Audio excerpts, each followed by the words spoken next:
It's been a fascinating meltdown to watch. Good morning.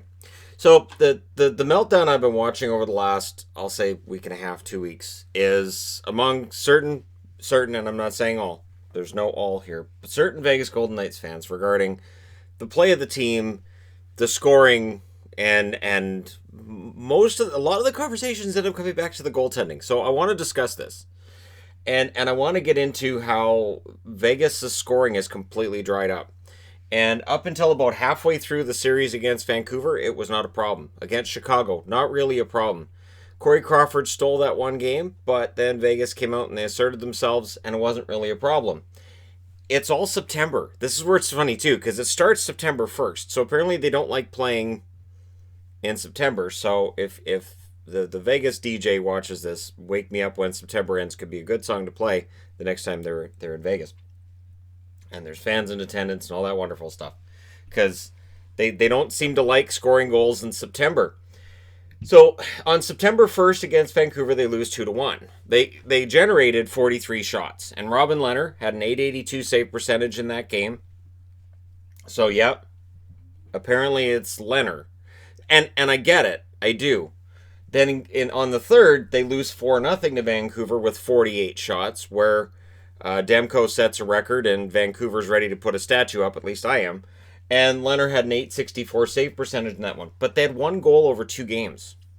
And so the goaltending conversation kind of covers for what's going on here. So on the fourth, the next night, they put Vancouver away. They win 3-0.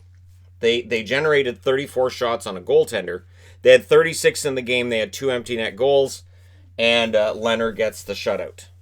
So Lehner played pretty well in a game that Vancouver didn't generate very many shots, but when they did, Lehner's there. The save on Besser stands out. So game 1 against Dallas is on the 6th, and Peter DeBoer says, all right, well, I'm going to give Lehner the night off. I'm going to put Fleury in net, give Lehner a bit of a rest. Game 1, Vegas lays an egg. They lose 1-0. They lose the game 1-0. They generated 25 shots. Fleury had a 960 save percentage in that game. But they lost, and they got shut out. So the narrative that, well, they play better with Fleury in net, actually they generated the fewest shots they have over their last 7 games when Fleury was in net. So there's that. On the 8th, against Dallas, they win 3-0. Lehner gets a shutout. 32 shots taken by the Vegas Golden Knights in that game. And, of course, they chased Hudobin, and Ottinger goes in, and it did feel like Vegas let up a bit in the rest of that game. And, so they get the win, and it looked like momentum might be shifting. They'd scored 6 goals in their last 3 games, but 6 in the last 2 that they'd won. They're fine. So, on the 10th, it all comes back again. Lehner, 870 save percentage. They lose in overtime 3-2. And again, I'm not going to throw it on Lehner. That shot in overtime was filthy, and that's why his save percentage goes below 900. And they took 40 shots in that game. And then to round it out, last night, they lose 2-1 to Dallas. They generate 33 shots, and Lehner saved 18 out of 20. He had a 900 save percentage in that game. So over their last 7 games, they've scored 10 goals. They have 10 goals in their last 7 games. They've allowed 12. Of the 10 goals, 8 were scored on a goaltender. 2 of them are into an empty net. That's 8 goals in their last 7 games. And the biggest debate that I see very often in some of these Vegas groups I belong to is, well, we should get Fleury in net. Oh, you're focusing on the wrong thing. 255 shots. So this does not include the empty net goals. They have a 3.1% shooting percentage. 3.1. You don't win anything with a 3.1 shooting percentage. I don't care if you have Ken Dryden in net. I don't care if Patrick Waugh drinks from the fountain of youth and they sign him for a game or 2. I don't care if Marty Brodeur comes in. They're not winning with a 3.1 shooting percentage. And I understand Hudobin's playing very well. Demko played very well. But at some point, you have to look at the quality of the shots, where they're taking the shots from. Are they adapting? And this is where I can understand Peter DeBoer being the one that people look at. Now, DeBoer takes a lot of flack because he was San Jose's coach. I get it. Vegas fans pretty convinced he's a mole sent over from San Jose to Detroit, destroy Vegas. Far more entertaining story than the reality. The reality is San Jose moves on from DeBoer. Vegas, very familiar with his work, say, all right, well, we think he'll be a good coach for us, and they bring him in. Now, this is one of those things where I think what's kind of happened with Vegas is that there is an attachment to that first-year team, and especially, the coach, Gerard Gallant, and Marc-Andre Fleury. Those are your big central figures. It's easy to forget, both Fleury and Gallant had the meltdown last year against San Jose. In that Game 7, the major penalty, which gets focused on often, is fine, because it shouldn't have been a major, and I know we've been over this for a year and a half, and some people still think it should have been. But the really key thing about the Pavelski major was Fleury, there were at least 2 of those goals Fleury should have had, and Gerard Gallant should have called a timeout. Most coaches during that stretch would have called a timeout, called their guys over and said, hey, we're up 3-1. We're up 3-2. We're still ahead. Get out there. Here's bring over your special teams coach. And all right, here's what we got to do. We got to shut this down, get the crowd out of it, just come up with a game plan. And they didn't. Gallant just let it go. Now, also forgotten from that is that Vegas did tie that game. They did force overtime, and they lost it in overtime. And again, Marc-Andre Fleury, as much of a hero as I know he is also, he's a good goaltender. Is he the greatest goaltender in the world? No. Is he going to be in the Hall of Fame? Yes. I would say after what he's done with Vegas and with the Stanley Cup rings he has, yes.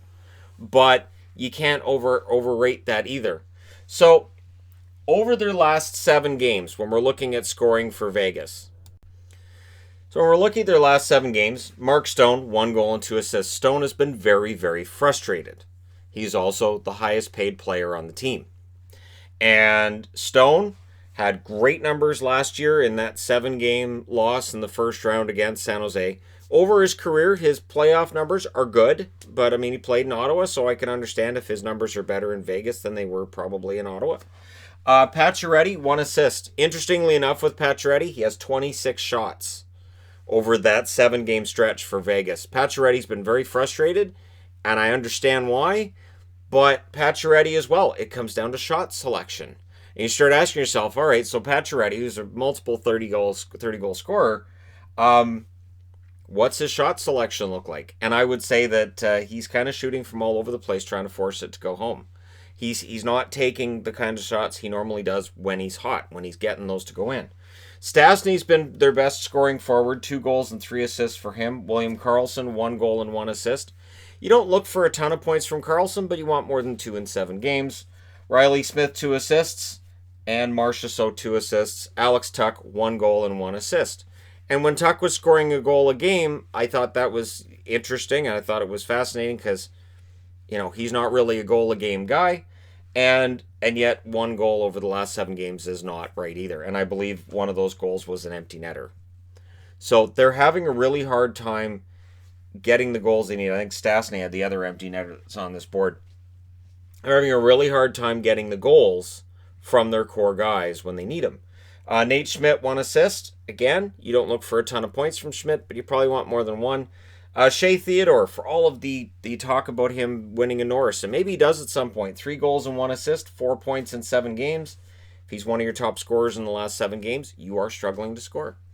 And so this is how things are going for Vegas. They're not getting the points. But we come back to the Fleury Lehner argument, which I think takes away from the real problem, which is that the guys who are making tons and tons of money right now aren't scoring.